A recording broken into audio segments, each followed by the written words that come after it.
याद नहीं, सब याद कर लो आज। ये मेरे समाज की बात बता रहा हूँ।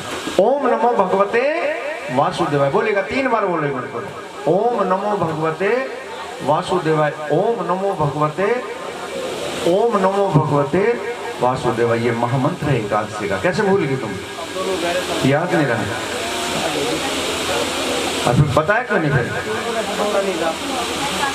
कोई बात नहीं, ये ध्यान रखिएगा। प्रभात वेला का समय ये 3 बार भी आपकी वाणी से उच्चारित हुआ है, ये पुण्य भी आपको मिलेगा। ये मैं बता करके जा रहा हूँ। ये कोई भी मंत्र हमारा निष्फल नहीं जाता है। एक जाप भी आपका, एक कुत्ते को आपने रोटी भी खिलाई, वो भी पुण्य आपके खाते में जुड़ गया। गलत तो नहीं भाई साहब? एक आदमी ने गाय को डंडा मारा, वो दंड आपके खाते में जुड़ गया, आपको मिलेगा जरूर। ऐसा हो ही नहीं सकता। जैसी करनी कर्मण्येवाधिकारस्ते मा फले सुखदाचन। ये कर्म क्या तो फल तो ऐसा हो ही नहीं सकता कि ना मिले आपको, लेकिन उससे लिप्त नहीं होना चाहिए। मेरी कथा ऐसे नहीं, इसमें भागवत खुलती है, गीता भी खुलेगी, रामायण महाभारत सारी प्रकरण खुल करके चलेंगे। और जब तक इसका पूरा पेट नहीं भरेगा तो फिर कथा क्या समझ में क्या आएगा? नहीं भैया, नींद आ रही है मुझे पता, समय निद्रा का है। राजा दक्ष के यहाँ जन्म ले लिया वो। हाँ, दक्ष नाम के छोटे राजा थे वो, ये दक्ष नहीं थे वो। छगन और मगन के रूप में एकादशी का व्रत करती थी। एक बात उनके सामने एक समस्या आई, किसी तरह से उपवास खोलने के प्रसाद की व्यवस्था नहीं हुई। अब बड़ी बहन छगन कहने लगी, आज कैसे उपवास खोलने के प्रसाद तो ही नहीं। छोटी बहन कहने लगी, चल मैं लेकर के आती हूँ, मुझे बता दो तुम। तो आज तक कभी बाजार गई नहीं, क्या लाएगी? जो आप कहोगे मैं ले आऊंगी। उन्हें सोचा भूखा रहने तो अच्छा भाई चल व्रत खोल लें। है रीना, सुन रही है ना? तो ले 2 टके लेकर के जा बाजार से, ऐसी वस्तु लेकर के आना जिसमें अन्न ना पड़ा हो, भाई जैसे फल फ्रूट मेवा मिष्ठान, ठीक है ना? ऐसी वस्तु लेकर के। अब वो 2 टके लेकर के चली। पहली बार गई तो क्या देखती है, एक बाजू में एक ठेले टाइप में कोई ऐसे ही कोई नाइन मर गई है, कैसा वो कच्चा मांस भून के बेच रहा था। और जब वहां से वो गुजरी तो उसने कहा, भैया तो ये बेच रहा खाने की चीज है? कहा हाँ, इसमें अन्न तो नहीं पड़ा ना करना। अब उसके मन में वही बात आ गई। बहन ने तो कहा था ऐसी वस्तु लाना जिसमें अन्न न पड़ा। भैया 2 टके के थे। अब 2 टके के लिए और चली थोड़ी दूर, देखी भैया हमारे यहाँ राजीव जी का पानी की व्यवस्था बैठने की भी, अपने हिस्से को खाया, अपना पात्र फेंका और अपनी बहन के लिए लेकर के घर पहुंचा। उसने कहा मैंने तो खा लिया बहन, भूख लगी थी, कोई बात नहीं, ला मेरा प्रसाद। और जैसे उसने वो पात्र बढ़ाया, देख करके उसकी बहन 2 कदम पीछे हटी और क्रोध में लाल हो गई कि क्या लेकर के आई है तू? मैं कहा आपने तो कहा था ऐसी वस्तु लेकर के आना जिसमें अन्न ना पड़ा हो। मैंने तो उससे पूछी, उसने कहा इसमें अन्न नहीं पड़ा। तो मैंने ये तो कहा था, लेकिन ये थोड़ी कहा था तू मांस लेकर का, तुझे पता है ये क्या है? तो नहीं, ये मांस है। और क्या खाया भी तो नहीं है ये? अब वो शक पका के कहने लगी, बहन झूठ नहीं बोल लूं, मैंने तो खाया भी नहीं। अब सारे दिन की भूख की प्यासी क्रोध में आकर के अपनी बहन को श्राप दे दिया, कमबख्त। जहां एकादशी के दिन चावल खाना भी वर्जित, तो तूने सीधा मांस का भक्षण किया, तेरे लिए सीधे नरक के द्वार। और जा मैं तुझे श्राप देती हूँ कि तेरा अगला जन्म जो हो वो छिपक लिखा हो और सारा जीवन तो कच्चा मांस ही खाती रहना। कहते सच्चे दरबार की। अब अपनी गलती का एहसास हुआ छोटी बहन को, आंखों में आंसू आ गए, रोने लगी। कहने लगी, बहन मेरे से गलती हुई, मैं मान स्वीकार कर रही हूँ, लेकिन गलती हुई मेरे से अनजाने में। जानबूझ के जो करता है उसको अपराध की श्रेणी में आता है, और अनजाने में जो हुआ उसको भूल कहते हैं। समझ गया? भूल और अपराध में अंतर। एक चीज हमें पता है इसको मार रहे, हम किसी कीड़े को मार रहे, हमें पता है हत्या कर रहे हैं, ये अपराध आप कर रहे हैं। आप जा रहे हो और अचानक आपको पता नहीं, अनजाने में आपका पैर पड़ गया तो आपके आत्मा दुख करे, इसके चोट लगी, वो आपकी भूल हुई, आपने जानबूझ कर नहीं किया। अंतर आ गया। उसने कहा भाई मेरे से गलती तो हुई, लेकिन हुई अनजाने में। क्या मैं ऐसी भटकती फिरूंगी 84 लाख योनियों में तड़पती फिरूंगी? क्या मेरा उद्धार नहीं होगा? क्या तेरा मेरा कभी मिलन नहीं होगा? अब जैसे गुस्से में बालक को मारते फिर गुस्सा शांत हो, बड़ी बहन का गुस्सा शांत हुआ थोड़ा सा। उसने कहा, देख बहन, मेरे मुख से जो तेरे लिए श्राप निकलेगा ये तो वापिस होगा नहीं, पर मैं तुझे एक उपाय बता रही हूँ। और उपाय है कि तेरे जीवन में जब तू छपकली योनि में जाएगी, कोई अवसर आए किसी के प्राण बचाने के लिए, तो अपने इस प्राणों की, अपने शरीर की आहुति दे देना। वो पुण्य जो तुझे मिलेगा पुण्य मनुष्य योनि में लेकर के चलाएगा, क्योंकि मनुष्य का शरीर ऐसे नहीं मिलता। बड़े भाग मानुष तन पावा, रामचरितमानस सुनेगा। बड़े भाग मानुष तन पावा, सुर दुर्लभ सब ग्रंथ निगावा। देवताओं को भी दुर्लभ है, क्यों है? 84 लाख योनि में मनुष्य सर्वश्रेष्ठ क्यों है बता? इसके दो कारण हैं। पहले तो पंच तत्व, इसमें सारे तत्व इसके पास। दूसरी बात, इसके पास जो बुद्धि और ज्ञान होता है और जो भक्ति कर सकते तो सिर्फ और सिर्फ मनुष्य योनि में होती है। ये चक्र जो कर सकता है मनुष्य योनि में कर सकता, और किसी योनि में नहीं कर सकता, इसलिए सर्वोत्तम होती है। अपनी बहन से विदा होकर के वो पल्ले में गांठ बांध ली, घर छोड़ देती है छोटी बहन मगन, अंजल त्याग देती है, शरीर त्याग देती है। वो अपना अगला जन्म जो उसका होता है वो होता है काहे में? शरीर जब मिलता छिप मिलेगा। क्योंकि सब जानते हैं आत्मा तो अजरम नैनम छिदंती शस्त्राणी नैनम दहती पावके न जन्म कलिदंत्यापो नैनम शोषति मारोगे। आत्मा अजरम है, मरता क्या है? ये शरीर। वासांसी जीर्णानि यथा विहाय। जिस तरह से पुराने वस्त्र त्याग करके गीता स्पष्ट कहा है, पुराने वस्त्र त्याग करके मनुष्य नया वस्त्र धारण। आज ये कुर्ता पहने, आपने कपड़े पहने, कुछ दिन पुराने होंगे, फटे होंगे, इनको त्यागना पड़ेगा, नहीं पहनेंगे। इसी तरह से ये आत्मा भी पुराना शरीर त्याग करती है, उसको जब मृत्यु कहते हैं, और जब शरीर नया धारण करती है उसको जन्म कहते हैं। बोलो सच्चे दरबार की। ये सिर्फ और सिर्फ हमारे सनातन धर्म में इस चीज को ओपन किया गया। छिपल योनि में चली जाती है, कीड़े मकोड़े खा करके अपना जीवन यापन करती है। उधर बड़ी बहन के साथ में घटना घटी। उसके पिताजी ने पूछा तेरी बहन कहाँ है? पिताजी ने मांस का भक्षण करा था, मैंने उसे क्रोध में आकर के श्राप दे दिया, घर छोड़ के चली गई। पिताजी ने कहा कि उसने गलती करी, इतना बड़ा दंड तूने उसे दिया, मेरे लिए तो जितनी प्रिय वो थी इतनी प्रिय तू, अगर वो नहीं तो तू भी मेरी आंखों से दूर चली, उसको भी घर से निकाल दे। अपनी बहन के वियोग में उधर पिताजी ने भी निकाला, अंजल त्याग दिया और अपना शरीर त्याग दिया। कहते सच्चे दरबार की। वो पंडित जी आचार्य बता रहे हैं राजा स्पर्श को, आपकी जो पहली पुत्री पैदा हुई है, क्या नाम है उसका? राजा स्पर्श की जो पहली पुत्री पैदा हुई तारावती, ये वो पूर्व जन्म की छगन है। इससे पहले ये उर्वशी थी। ठीक, आगे सुनिए। अब इसको क्या अभिशाप लगा सुनिएगा। समय तो द्वापर का अंतिम चरण चल रहा था। पांडवों ने अपना अज्ञातवास वनवास पूरा किया और एक यज्ञ करने का संकल्प किया। जैसे किसी को कोई मनोकामना है वो पूर्ण हो जाती है, यज्ञ करते हैं। एक रात का यज्ञ तो क्या हमारी बहन है भी, तो कोई बच्चे के ऊपर करता है, कोई किसी के ऊपर करता है ना। ये ऐसे उन्होंने भी यज्ञ किया पांडवों ने। तो सभी देवी देवता ऋषि मुनियों को बुलवा, लेकिन किसी कारण से ऋषि थे दुर्वासा, उनको निमंत्रण नहीं दिया गया। जब सब यज्ञ में सम्मिलित होने के लिए जा रहे थे तो ऋषि दुर्वासा के आश्रम से गुजरे। उन्होंने पूछा सब लोग कहाँ जा रहे? तो पांडवों ने बहुत बड़ा यज्ञ किया हस्तिनापुर के किले में, आपने इधर लेने को मुझे बुलाया नहीं। तो ऋषि दुर्वासा के मन में एक क्रोध और प्रतिशोध की भावना आ गई। क्या? कि सबको बुलाया लेकिन मुझे नहीं बुलाया। क्रोध में आकर के सोच लिया कि मैं इनका यज्ञ संपन्न नहीं होने दूंगा।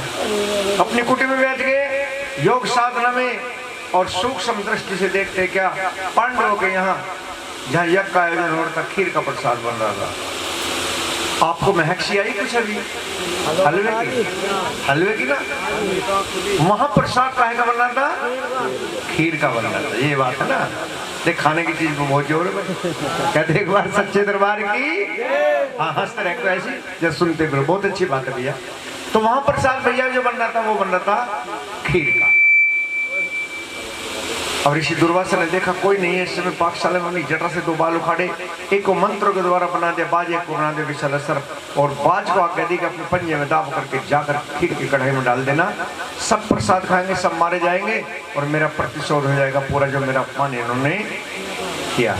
पांडवों बाज लेकर दौड़ा, देखा कोई नहीं है पाकशाला में, सब पूजा पाठ में लगे हुए, इधर प्रसाद बन रहा है ना, कढ़ाई में वो छोड़ दी। लेकिन कौन देख रहा है उस दृश्य को? वो छिपक लिए मौजूद नन्ही नन्ही आंखें। और उसके वो संस्कार जागृत हो गए। अपनी बहन की वो बात याद आ गई कि किसका जीवन बचाने के लिए अपने प्राणों क्या होते थे। एक क्षण में निर्णय कर लिया और जैसे वो प्रसाद उठाने के लिए आए, यज्ञ भाग निकाला जाता, भोग निकाला जाता है ना, छिपकली ने कूद करके उनके सामने अपने प्राणों की आहुति दे दी। भाई सबके मुंह से निकला रही कम वक्त नीचे नीचे मरना था तो कहीं और मरती। देवताओं का प्रसाद था, तेने सारे जहरीला कर दिया, उसके लिए बुरा भला का। अब क्या करें भाई इसका, इसे ले जा करके गड्ढे में डाल देंगे, ऊपर मिट्टी ढक देंगे, ऊपर से पक्षी खाएगा, भाई जहरीला हो गया। और जैसे ही उसको पलटा, कढ़ाई में नीचे क्या निकला, उसमें सर्प का पंजर, सारे नीला फैला हुआ था। अब देख करके सारे चौंक गए, छिपकली गिरती तो हमने देखे, लेकिन इसमें तो सर्प पड़ा। अगर ये छिपकली ना गिरती तो ये तो प्रसाद सब में बढ़ता, सब खाते और सब मारे जाते। इसका तात्पर्य ये हुआ कि छिपकली ने अपनी जान दे करके हमारे सबके प्राणों की रक्षा करी। वह हमारे मुंह से इसके लिए नीच घराने तो निकलेगा, गुस्से में निकलेगा, लेकिन हमें एक इसका आशीर्वाद भी देते हैं। कितने मनुष्य देवता और ब्राह्मणों की, ऋषि मुनियों की जान बचाने के बदले में इसको एक आशीर्वाद देते हैं कि इसका जन्म जो हो मनुष्य में हो, और मनुष्य में भी इसका जन्म राज घराने में हो। कह दो सच्चे दरबार की, हे राजा, ये जो आपकी दूसरी पुत्री पैदा हुई है, ये वो पूर्व जन्म की छिपकली है। इसके साथ श्राप ये लगा हुआ है कि इसका पालन राजघराने में नहीं हो सकता। अगर अपने पास रखोगे तो आपका यश, बल, कीर्ति, आयु और आपका राज उसी क्षण समाप्त हो जाएगा। राजा सोच में पड़ गया, मैं मार तो सकता नहीं, कहना वो बड़ी मुश्किल है, तो संतान पैदा हुई और उसको भी मैं मार नहीं सकता। तो पंडित जो थे उन्होंने एक उपाय बताया, और उपाय बताया एक लकड़ी का संदूक बनवाइएगा, और संदूक ऐसा जो पानी पे तैर जाए, अंदर मखमल बिछाए, ऊपर सोने की परतों से उसका ढक्कन बनवा दो, और कन्या को इसमें लिटा करके इसमें धन माया माला सर पे रख करके गंगा मैया जो बहरी है, इससे गंगा में बहा दो। आपके राज्य से दूर चला जाएगा और कोई ना कोई इसे धन के मोह में, लोभ में निकाल लेगा और इसका जीवन यापन हो जाएगा। कहते हैं ना, मरता क्या ना करता।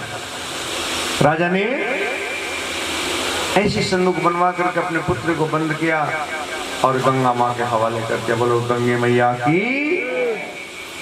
आंखों में आंसू भर के राजा वापस चले आते हैं और वो संदूक बहता हुआ पहुंच गया काशी दशाश्वमेध घाट। प्रभात बेला का समय पंडित जी स्नान करने के लिए आए। पंडित जी देखा सामने बड़ी चमकीली वस्तु नजर आ रही, लेकिन निकाल नहीं पाए। नजर घुमाई, देखा कलवा नाम का एक महत्व, कल या भील कह लीजिएगा, जो घाट की सफाई इत्यादि करता था मछुआरे की।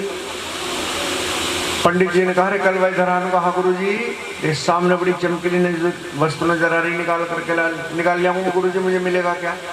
बात भी ठीक है भाई, ऊपर का माल मेरा, अंदर का माल तेरे, जा दोनों का फैसला हो गया। ठीक है जी। अब वो गया अंदर जा करके, जैसे उसे लेकर के आया, पंडित जी ने देखा तो सोने की परत मंडी हुई है। भैया इसे खोलिए, बाद में पहले ये निकाल। पंडित जी ने बोले कल भाई अंगोछे बांधी चलते बने, और कलवा ने जैसी संदूक खोला देख करके एकदम से खड़ा हो गया, जैसे बिच्छू ने डंक मार दिया। क्या निकला अंदर? उसमें क्या निकला? छोटी सी कन्या अपने पैर का अंगूठा भी। उसकी प्यारी सी मुस्कान देख करके दिल गर्वित हो गया। चारों तरफ नजर दौड़ाई, जीव का बच्चा नजर नहीं आया। सोचने लगा किसने मरने के लिए सोच लेती प्यारी सी कन्या में। सारे काम धाम छोटे कन्या को उठा अपनी गोद में, जो भी सामान तब ले जा करके अपने घरवाली की गोद में जाती। घरवाली जाते हो गरम, सवेरे सवेरे गए थे काम पे, किसकी कन्या उठा करके लाए? लोगों नहीं, मैं उठा करके नहीं लाया। भगवान मेरी सुनेगी तो सही। इन्होंने कहा हाँ बताओ। ये गंगा में बहती मिली, और सारी बात जब बताई ना उसने, कलवा ने, तो उसकी घरवाली ने अपनी छाती से लगा ली, क्योंकि उस बेचारी के भी कोई संतान नहीं थी। आंखों में आंसू आ गए और कहने लगी, मैया मेरे दामन पे जो दाग लगा हुआ था आज वो तूने दूर कर दिया। कौन सा दाग लगा था? संतान ना होने का। आज वो दूर कर दिया। फिर चिंता में पड़ेगी, मैं इसे पाल लूंगी कैसे? बताओ क्या समस्या थी इसे पालने में?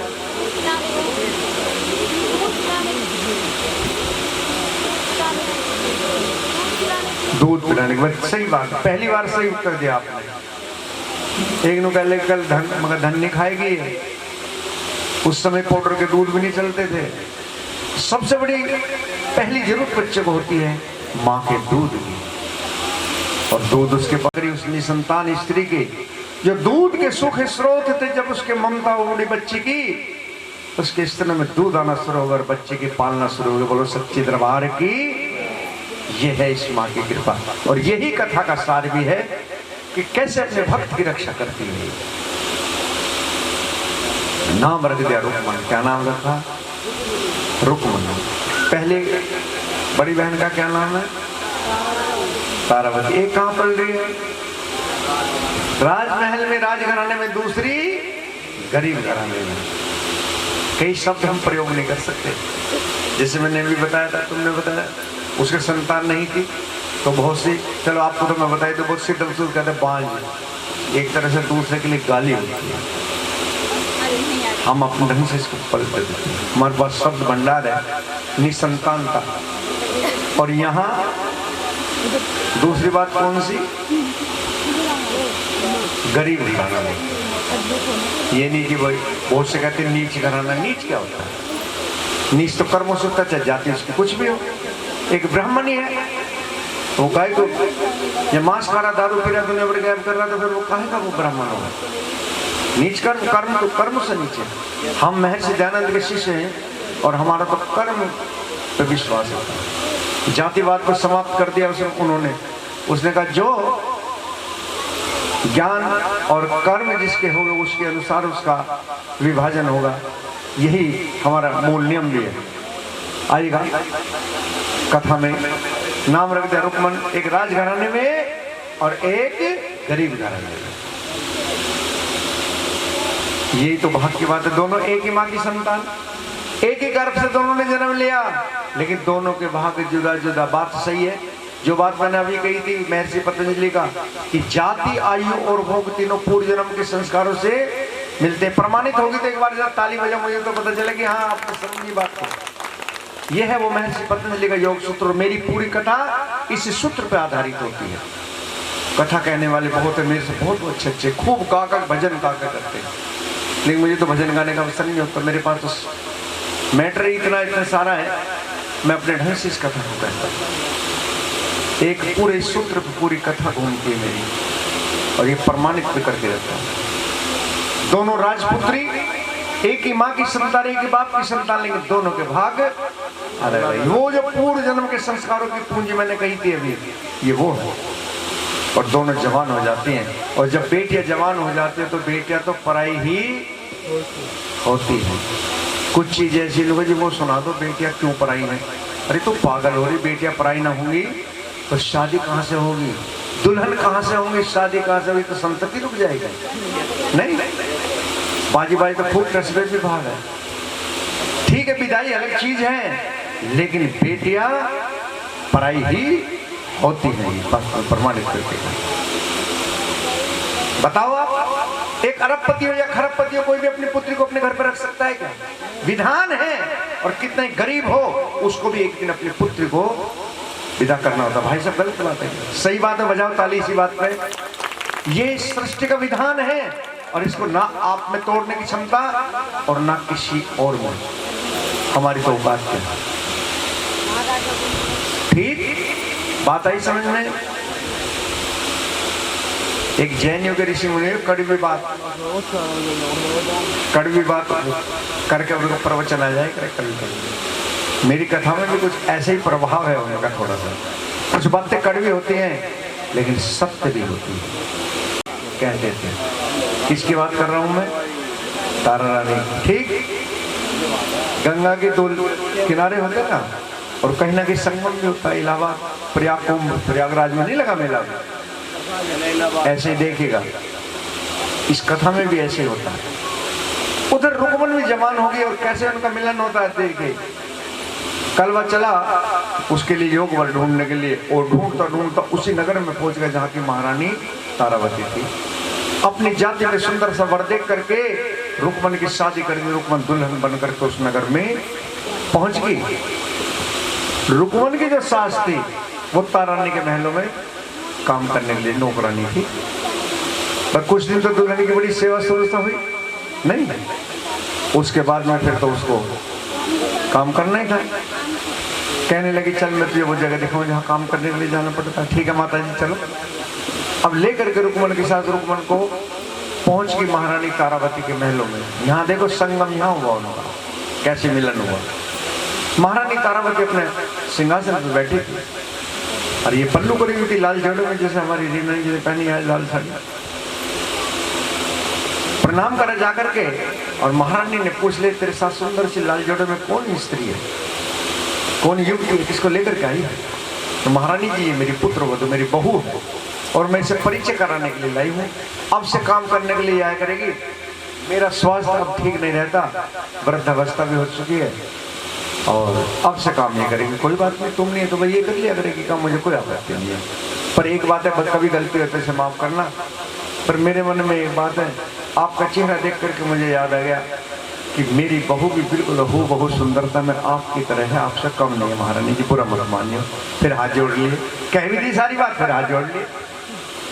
अब तारा रानी के मन में जो है उत्सुकता तो जाग नहीं थी और एक रस्म होती है, कौन सी बताओ? क्या बात है, अरे ताली बजाओ जरा से। ये है बात, जागरूकता होनी चाहिए। बच्चे वो नौकरानी सही, लेकिन पहली बार मेरे यहाँ ये एक रस्म है, मुझे दिखाई कि जरा पल्लू तो उघाड़। और जैसे ही पल्लू उघाड़ा, महारानी चौंक करके अपने आसन से खड़ी हुई सिंहासन और एक क्षण में जैसे आईने में उसने अपना मुंह देख लिया। एक क्षण में पहचान की ये तो मेरी बहन है। अब बहन का शब्द सुन करके रुकमन चौंकी।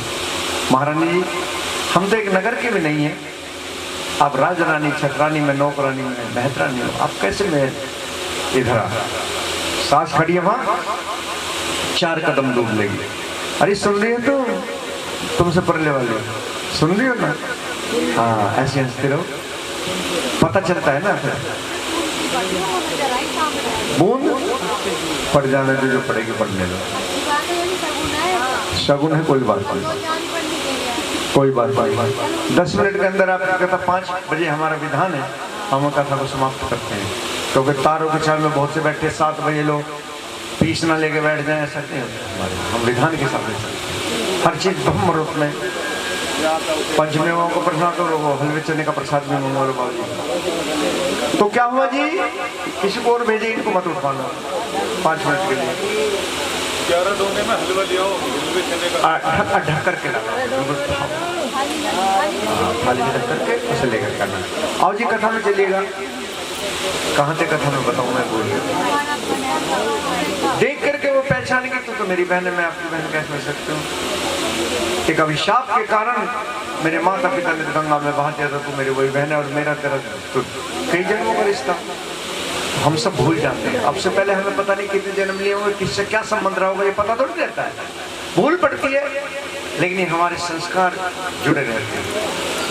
किसी की विलक्षण प्रतिभा, अब तारा रानी विलक्षण प्रतिभा की औरत थी। एक क्षण मुझे कुछ याद नहीं, रुकमन कहने लगी, कोई बात नहीं, लेकिन ये बात किसी को बताना मत, ये मर्यादा तो मैं भी नहीं तोड़ पाऊंगी, तो मेहरानी बन कर आई है। ले मोती की माला अपने गले में पहने, समझ ले मैंने तुझे गले लगा लिया, क्योंकि मैं राजरानी हूँ, मैं ये मेरी मर्यादा है। तेरा काम क्या है? माँ की बड़ी अनन्य पुजारी थी तारा रानी, महल था, उसके बाग में मंदिर था, मंदिर में तो ये साफ सफाई करने आना, और कभी कोई समस्या तो मेरे पास चली आना। पर ये बात किसको बताना मत कि मैं तो दोनों बहन है। हाथ जोड़ के कहने लगे, महारानी जी मैं क्यों जिक्र करूंगा। अब रुकमन आती, अपना काम करके चली जाती। एक बार नवरात्र के समाप्त हुए तो तारा रानी माँ के सारे नवरात्र रखते थे। 1 साल में कितने बार आते हैं नवरात्र? 3 बार। आप 3 बार क्यों कह रही हैं? 3 किसने कहा था? चलो अब ठीक कर लो, 4 बार आते हैं, 2 गुप्त आते हैं। अभी चल रहे हैं आषाढ़ के, आज नवमी आ गई, भद्रे नवमी जिसको कहते हैं। एक माघ मास में आते हैं, चैत्र और अश्विन में खुले होते हैं, 4 बार आते हैं, ठीक है ना जी? हाँ, तो सिद्ध याद रखिएगा 4 बार। तो नवरात्र के बाद में तारा ने जागरण किया। उस दिन रुकमन किसी तरह से वो देर तक वहाँ रुकी रही, और सामने जैसे कपाट खोल लेते का रुकमन बैठी बाग में और कमल लगा करके, वो तो तबीयत ठीक नहीं है, कोई बात नहीं, नींद आ गई। अब पहुंची उसके पास में, तारा ने दी पगली, तू यहाँ रुकी थी तो मंदिर में क्यों आई? माँ का जागरण था, उनको उससे क्या होता है तुझे पता ही नहीं होगा। नहीं, अरे सबकी झोली भरने वाली है माँ, सबकी बिगड़ी संवारती। अगर मैं कुछ मैं मांगू माँ से, मैं छोटी जाति से होगी, जाति पाति कुछ नहीं। माँ तो प्रेम की भूखी है, प्रेम की भूखी हूँ मैं, प्रेम ही बस सार है, और प्रेम से मुझको पुकारो उसका बेड़ा, और प्रेम बिन थुक्कू नहीं तेरे गाड़ी भर सामान पर। ज्वाला जी गया कोई अपने से? सोने का छत्र लेकर के गया था। अकबर ने कहने लगा कोई आज तक किसी हिंदू ने नहीं चढ़ाया, ज्योति टकराई आज तक भी वो उसका रंग और उसको पता नहीं कितने टाइम हो गया। ठीक, तो वहां रुकमन ने एक अरदास करी थी, प्रार्थना करती, खड़े हो जाओ जी रीना जी और आप दोनों खड़े होकर के। रुकमन की अरदास होती है, गुप्त अरदास होती है, पहली अरदास आपकी तरफ से होगी। और ये अरदास ऐसी नहीं होती है, ना आपके पैसे बोलेंगे अंदर वहां जाओ ज्योत के समक्ष, और ना आपका नाम बोलेगा। ये मन्नत की अरदास होती है, ये मांगने की अरदास होती है। जिसको कुछ मांगना है, मुझे हाथ नहीं लगाना, हमारे भगत जी हाथ नहीं लगाएंगे, ज्योति को उतार करके माँ के चरणों में संकल्प आपको करना है कि मैया मैं संकल्प कर रहा हूँ, मेरी ये मनोकामना है, इसको पूर्ण कर देना। रुकमन ने भी ऐसे किया। खड़ी हो जाओ एक बार, जिसको कोई मन्नत, किसको मांगनी है, किसका भाव है, पैसे नहीं है कोई बात नहीं है, आप एक लोगों का जो है पुष्प लेकर के चढ़ा दीजिएगा वहां से। देखिए माँ को पैसे को कोई माँ को थोड़ी चाहिए पैसे तो इन सामान वालों को चाहिए, इतना बड़ा काम धाम जो होता है नहीं जी, ये टेंट वाले हैं इनको चाहिए पैसे। माँ तो सबको देने वाली है, वो किसी से लेती थोड़ी, सबकी झोली भरती है। तो इन व्यवस्था के लिए पैसे की जरूरत होती है। तो यहाँ तो माँ 5 साल हो गए मेरे को संतान हुई, मैंने बता रहा हूँ मन्नत की अरदास अब भी एक बार और कह रहा हूँ, किसी को कुछ मांगना है तो खड़े होकर के मांग लो, पल्ला पसार करके मांग लो, फूल चढ़ा के मांग लो, लौंग चढ़ा के मांग लो, नहीं है तो माथा टेक करके मांग लो। चलो जी कोई बात नहीं कि माँ 5 सालों में मेरे को संतान ने मुझे पुत्र दे दे तो मैं भी अपना जागरण, मैं भी आपका जागरण अपने घर पे करवाऊंगा। अब एक क्षण में वो उसकी जो विनती स्वीकार होगी। कभी कभी ऐसा एक क्षण भी नहीं लगता, प्रार्थना स्वीकार हुई। सही 9 महीने बाद रुकमन के पुत्र मिल गया, उसके आंगन में एक पुष्प खिल गया। ठीक है जी, अब वो भूल गई कि मैंने एक मन्नत में मांग रखी है। अब ये आप भी सुन लो, या तो कोई मन्नत मांगो मत, और मांगो तो उसे पूरा करने देना, नहीं तो दोष लगता है। यही गलती रुकमन ने करी। 1 साल हुआ, 2 साल हुआ, उसने तो जागरण का नाम ही ना लिया। मैं बता रही थी लाली, वो दोष लगा हुआ, घर में विघन पैदा शुरू। और विघन भी कितना हुआ, जो रुकमन का जो बच्चा था बीमार हो गया, लांगुर भी चले, और जहां वो बच्चा सो रहा था एक चक्कर लगाया, लाल लाल फलके, तेज बुखार। अब रुकमन ने दुनिया भर के इलाज कराया, बच्चा ठीक, बस जब लोग कील जो लगी हुई है वो नहीं निकलेगी, कांटा नहीं निकलेगा, इतना वो ठीक होगा नहीं, ऊपर से कितने इलाज करवा लो तुम। रोते हुई तारानी के पास पहुंची, मेरा बच्चा बड़ा बीमार है। तारानी कहने लगी मैं अच्छा वैद्य भेजती हूँ। उन लोगों नहीं, सब है, सब जितने भर भी वैद्य थे, डॉक्टर थे, सबको दिखा लिया। अब तारानी सोच में बड़ी तेज तर्रार औरत थी, तारानी बहुत विदुषी औरत थी। कहने लगी ऐसा क्या कारण हो सकता है। तो तारानी ने जब ध्यान लगाया, उसको वो बात याद आ गई कि मेरे यहाँ जागरण में तूने कोई संकल्प तो नहीं करा। रुकमन को याद आ गया, हाँ मैंने संकल्प करा था, मेरे अगर पुत्र हुआ तो मैं जागरण करवाऊंगी। उनको तो जल्दी उठावना रख दे, बच्चा ठीक हो जाएगा। उठावने का मतलब थोड़ा समय ले लेना कि मैया मुझे थोड़ा टाइम दे दे, मैं तेरी व्यवस्था करके वो जागरण करा दूंगी। तो माँ मान गई। भाई किसी के पैसे हों और तुम भूल रहे हो, उससे याद आ गया, ले भैया ये तो ले ब्याज, और मैं देख 10 दिन में अगले महीने तेरे पैसे दे दूंगा। नहीं भैया, उठाने का मतलब तो वो बच्चा ठीक हो गया। अब चली वो लाल कपड़े में अपने भी वो डल देख रहे हैं ना, जैसे डल देख रहे हैं, ले करके और सिद्धि पहुंची कहाँ, तारानी के यहाँ। पहले तो पंडितों को पहुंची, उन्होंने ट्रका दिया, तारानी की जा गोद में धरा, ये क्या लेकर के आई है, मेरे यहाँ जागरण होगा, बच्चा ठीक हो गया मेरा। अब तारानी सोच में पड़ गई। तारानी सोच में क्यों पड़ी, भाई वो राजरानी थी, ये तो वही जानती थी कि मेरी बहन है, लेकिन है तो छत्रानी महारानी है, राजरानी है, नौकर के घर महत्व के घर कैसे जाएगी। और सोच में नू पड़ गई, अगर मैं इसे वापस करती हूँ तो सारा जीवन मैंने इसकी भक्ति करी, मेरी आज ही मेरी सारी भक्ति खंडित होगी। पड़ गई दुविधा में। मन में एक विचार करा कि चल भाई मैं तेरे यहाँ आऊंगे, आज पहली बार जीवन में राजा से चोरी करूंगी। और चोरी क्या करूंगी, जब वो सो जाएंगे, जब आऊंगे रोज उठने से पहले वापिस आ जाऊंगी। रुकमन कहने लगी कैसे करिए, तुम्हारी जिम्मेदारी, तुम्हें आना। ठीक कहते ना, दीवारों पे भी कान हो, एक नौकर था राजा का, तो राजा की दाढ़ी वाड़ी सेवा करने ले जाया कर, तो वो जा रहा था। सारी बात जब वो रुक्मणी और तारा नहीं कर रही थी ना, सारी बात सुनी और सुन करके राजा से सबसे पहले जाके यही बात बताई। पहले तो राजा को गुस्सा आया, मेरी रानी के लिए ऐसी बात कर रहा हूँ मैं, तो जागरण में जाएगी। रैपट दिया, तलवार खींच ली, हाथ जोड़ के खड़ा हो गया, महाराज अगर मेरी बात झूठ हो तो मुझे फांसी चढ़वा देना। राजा के मन में शक पैदा हो गया, और शक तो बहुत बड़ी चीज है नहीं जी, कितने अच्छे अच्छे गृहस्थ को खराब कर दे। नहीं, जब शक पड़ गया, पति पत्नी हो या कोई भी हो, बहन भाई हो घर में, चाचा तो कोई, तो वो समझ लिए घर। अब राजा के मन में शक पड़ा, रानी से तो पूछो कैसे, कब जाएगी, मंगलवार को जाएगी, ठीक है जी।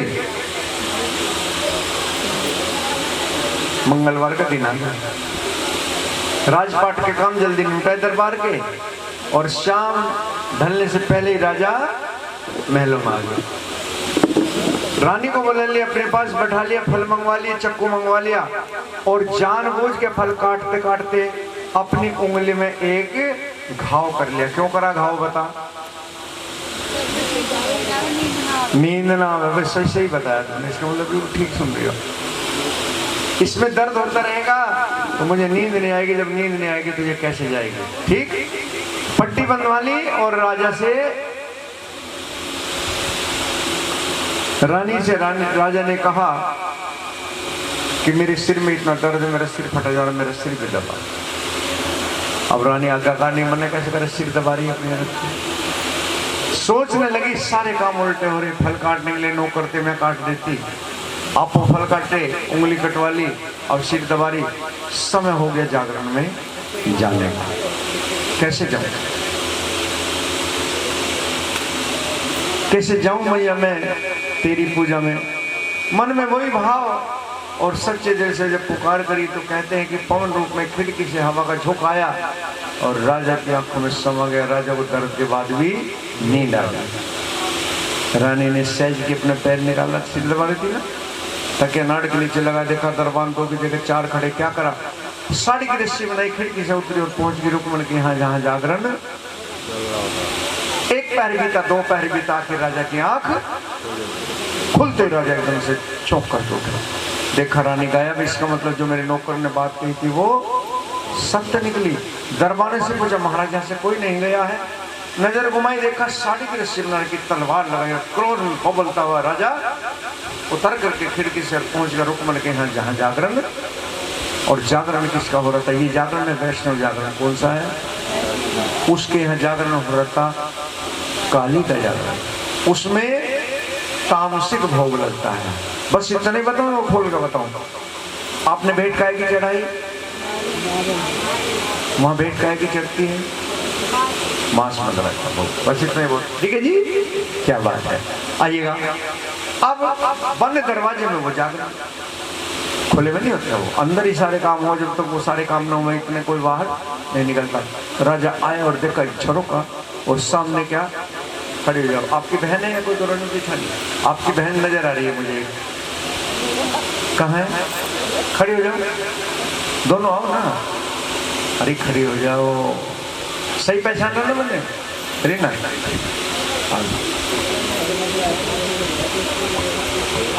रुक्मणी और तारा दोनों बहनें थी ना, तो दोनों ने भोग लगाया और भोग लगा के प्रसाद अपनी झोली में ले लिया। किसने? तारा रानी ने। उधर राजा देख रहा, झरोके से रुका नहीं गया, चोरी से महत्व के आए, आकर के मांस मदरा का प्रसाद दिया। दरवाजे में लात वाली धरास से दरवाजा टूटा, और जैसी तारा रानी मुड़ी प्रसाद झोली में, देख करके राजा को पत्ते की तरह कांप के, अब मेरी जान नहीं बचे, रंगे हाथ पकड़ी गई। अब कहते हैं जब सारे रास्ते बंद होते, लेकिन एक रास्ता वो कभी बंद नहीं होता। जिस समय भरी सभा में द्रौपदी का चीर उतर रहा था, चारों तरफ नजर दौड़ाई, पांचों पांडव नजर नीचे के, गुरु द्रोणाचार्य, कृपाचार्य, अश्वत्थामा, पितामह भीष्म, सारे, कोई भी ऐसा नहीं आया जो उनकी उसकी इज्जत को बचाए। आखिर में क्या करा? अपने इष्ट का ध्यान किया। किसका? भगवान श्री कृष्ण का। और जब सारे रास्ते बंद हो गए तभी तो इतना चीर बढ़ाया कि दुशासन जैसा बलशाली भी थक कर गिर गया, लेकिन द्रौपदी का चीर हरण नहीं हो सका।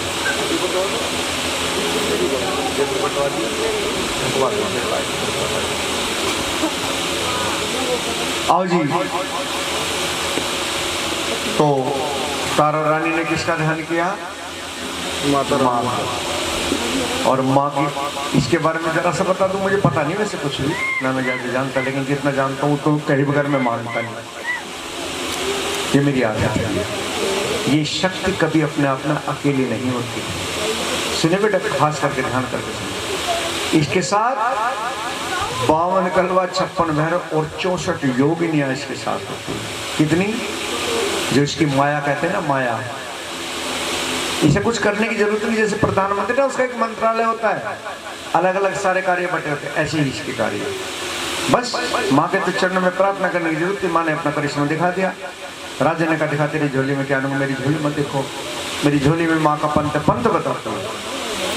नासुर मद्रा आई, चोरी से महेंद्र के घर आई, रात के समय आई, सारी मान मर्यादा मेरी मिट्टी मिला दी। और क्रोध में था तो राजा पकड़ के पल्लू जैसे वो प्रसाद ले आपकी झोली में लिया, पकड़ के पल्लू जैसी झटका मारा, वो प्रसाद नीचे जो बिखरा, वो तो बादाम, छुआरे, मखाने, गुलाब गेंदा के पुष्प बन गए। बोलो सच्चे दरबार की। अब ये देख करके राजा चौंक गए। मैंने तो अपनी आंख से देखा कि तेरी झोली में मैं देख रहा था माँ सुरमद्रा, ये पंचमेवा।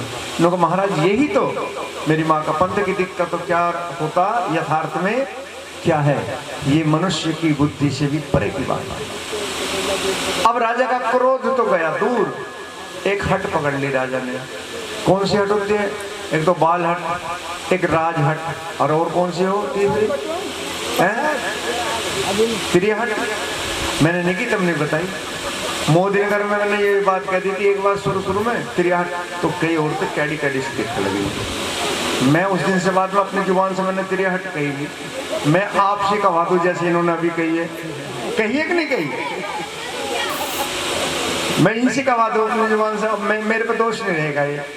अब राजा ने राजहट पकड़ ली कि मुझे ये पंथ दिखा। रानी कहने लगे, महाराज अब दूसरे के घर की लड़ो। देखो, ये भी विधान नहीं होगी। आपस में कहीं मनमुटाव हो, रिश्तेदारी में आओ तो दूसरे घर लड़ना मत, चुपचाप आ जाओ मत से और अपने घर में लड़ो। ये विधान है ना जी? आपका क्रोध शांत हो जाएगा और दूसरे को आपकी बात घर से बाहर नहीं जानी चाहिए। कोई मतभेद भी बनता है, होता है, चार बर्तन से खड़कते हैं।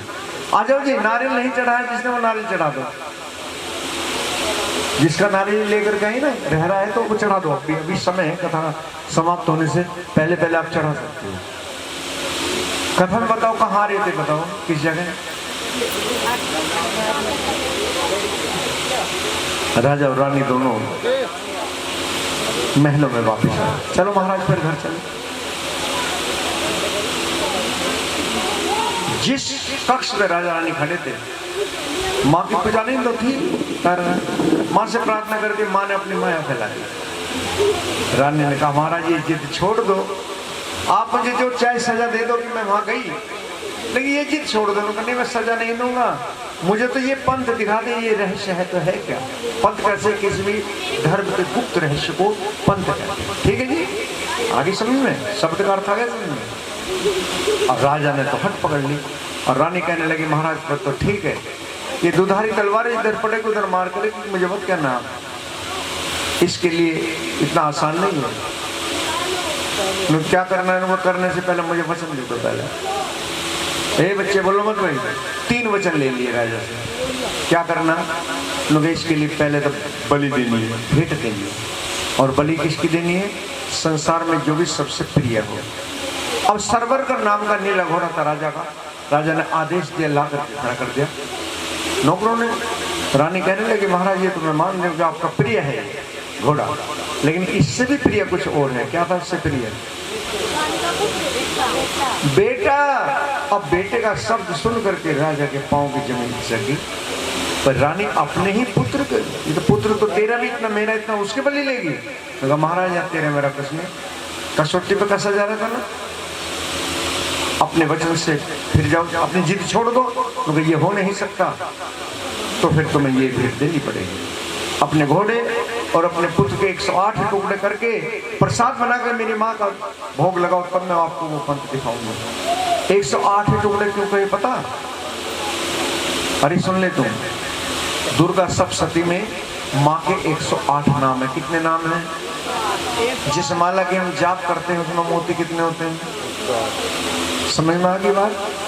अब कोई पूछा फटाफट से बता दियो, ठीक है ना? 108।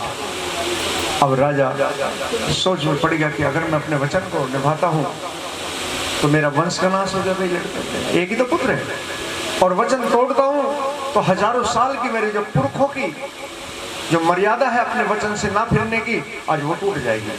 उसने कहा कि मैं अपने पूर्वजों की मर्यादा नहीं तोड़ूंगा। रानी एक काम कर, मेरी आंख में पट्टी बांध। आंख में पट्टी बंधवा के अपने पुत्र घोड़े को बुलवाया, 108 टुकड़े करके प्रसाद तैयार हुआ। रानी ने कहा इसे 5 थाल में परस करके लाओ। राजा कहने लगा, रानी मेरा घोड़ा मरवा दिया, मेरा पुत्र मरवा दिया, अब तो इतना और काम है कि मेरे प्राण और निकलने वाले हैं। और मेरी स्थिति वो है जैसे श्रवण के वियोग में उसके अंधे माता पिता ने प्राण त्याग दिए थे, नहीं त्यागे थे? श्री राम के वियोग में एडी रगड़ रगड़ के राजा दशरथ ने पर प्राण त्याग दिए थे। इतिहास में एक नाम और लिखा जाएगा कि राजा हरिश्चंद्र ने अपने पुत्र के वियोग में प्राण त्याग दिए। रानी सावधान हो, सोचने लगी राजा के प्राण निकल गए तो कोई मेरी माँ की पूजा नहीं करेगा। राजा को उसी भक्ति मार्ग पे तो लाना था।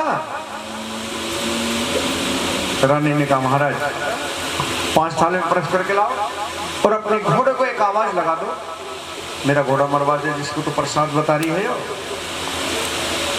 कहा की आवाज लगाऊंगा? नहीं, जो वचन दिया आपने, जो मैं कहूंगा वो करना। ठीक। सरवर के नाम का घोड़ा था। राजा ने जैसे आवाज लगाई, भक्तों अस्तबल से घोड़ा हिमनाता आता, राजा का हाथ चाटने लगता, बोल सच्चे दरबार की। राजा सोचने लगा, घोड़ा तो वही है, नाट पे हाथ तेरा कोई निशान भी नहीं है, लेकिन रानी कोई ना कोई चमत्कार कर सकती, इतनी चमत्कार कर सकती, मैं तो सोच भी नहीं सकता। यकीन नहीं है, रानी भी देख रही राजा को। अब अपने पुत्र को आवाज लगाओ, रोहितास रोहितास। अब जैसी तीसरी आवाज लगाई, भक्त तो रोहितास आता, आंख मलता राजा के सामने खड़ा होगा, बोलो सच्चे दरबार की। दौड़ करके अपने नरेश करा दिया, मेरे लाल मेरे पुत्र, मैंने तो अपनी तलवार से तेरे टुकड़े किए, तू कैसे जीवित हो जा? पिताजी, आपकी आंख में पट्टी बंधी थी, आपने जैसी तलवार उठाई उसकी चमक से एक क्षण के लिए मेरी आंख बंद हुई। चमक जैसे शीशे की चमक लगती है, उसी क्षण का सूर्य शक्ति अपनी गोद में उठा के लेगी। मैं तो उनकी गोद में लोरी सुन रहा था, आपने तो किसी पुतले पे वार किया होगा। मैं तो बिल्कुल आनंद में था, मेरा तो इतना सुंदर सपना था जो आपने तोड़ दिया। अब राजा की बुद्धि ने काम करना बंद कर दिया। सामने घोड़ा का दौड़, पुत्र खड़ा, उधर मुस्कुराती रानी खड़ी। सोचने लगा राजा कि सच्चाई ये है, ये सच्चाई वो थी, सपना था वो, ये सपना है।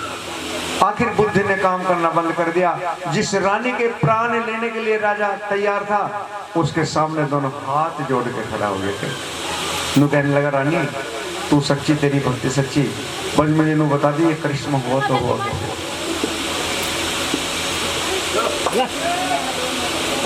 होता कुछ हो रहे लोगों, तो फिर सच्चाई क्या है? लोगों तो ना तो सच्चाई ये है और ना सच्चाई वो है। सच्चाई तो सिर्फ और सिर्फ ये है दुर्गा मैया, बोलो सच्चे दरबार की। क्योंकि ये जीवन भी सच्चाई नहीं, एक दिन 4 दिन बाद ये भी समाप्त होना। कुछ तो आकर चले गए, कुछ जाने को तैयार नहीं। सच्चाई तो ये भी नहीं है। सच्चाई तो वो है जो सदा सर्वदा रहने वाली बात है। राजा के ज्ञान चक्षु खुल गए, सोचने लगा जिस धनमाया माला के चक्कर में मैं लगा, ये तो कोई भी काम आने वाली नहीं है, और जो असली पूंजी मेरे साथ जाएगी वो मैंने आज तक कमाई नहीं। रानी से कहा, बस मेरे इतना कर दे, मुझे उस माँ के दर्शन करा दे। रानी ने आह्वान किया माँ का। रानी ने माँ का आह्वान किया। रानी सिंह पे सवार होकर के, जैसे आपने अभी देखा, आई, आशीर्वाद देकर के चली गई। रानी ने कहा, मेरी माँ को भोग लगाओ। और जैसे वो थाल उघाड़े, 4 थाल में हलवा था और 1 थाल में चने थे। बोलो सच्चे दरबार की। चने किसका भोग होता है? घोड़े का, इसलिए इसमें चने आरती लगा। आखिर में राजा को इस संसार से विरक्ति होगी, अपने पुत्र रोहितास को राजपाट दिया। राजा रानी वनों में योग साधना के लिए चले गए, अपनी भक्ति की कमाई करने के लिए अंत समय में रुक्मन और तारानी पुनः देवलोक में अपने उस स्थान को प्राप्त किया और राजा हरिश्चंद्र बैकुंठ धाम को गए। बोलो सच्चे दरबार की। कहते हरि अनंत हरि कथानंतर कई सुनी बहुविधि सब संता।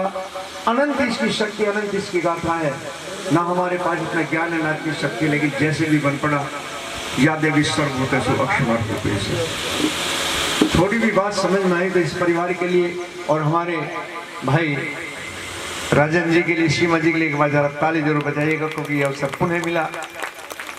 इन्होंने तो ताली नहीं बजाई, बिल्कुल भी आलकस में आ रही है। किस किस को कथा समझ में एक बार जरा हाथ।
आजा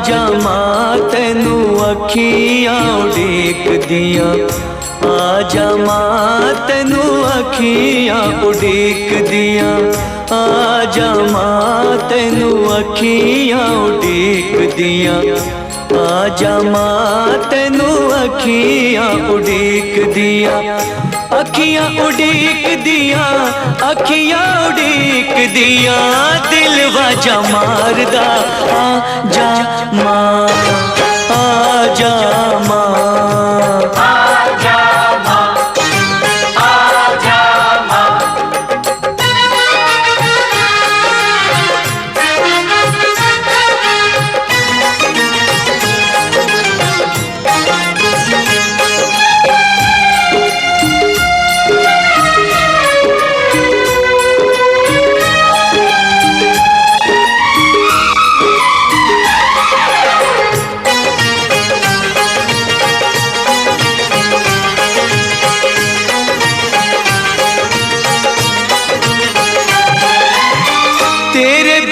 कौन तेरे लाल को संभाले माँ, तेरे बिना कौन तेरे लाल को संभाले माँ, आके एक बार मुझे गले से लगा ले माँ, आके एक बार मुझे गले से लगा ले माँ।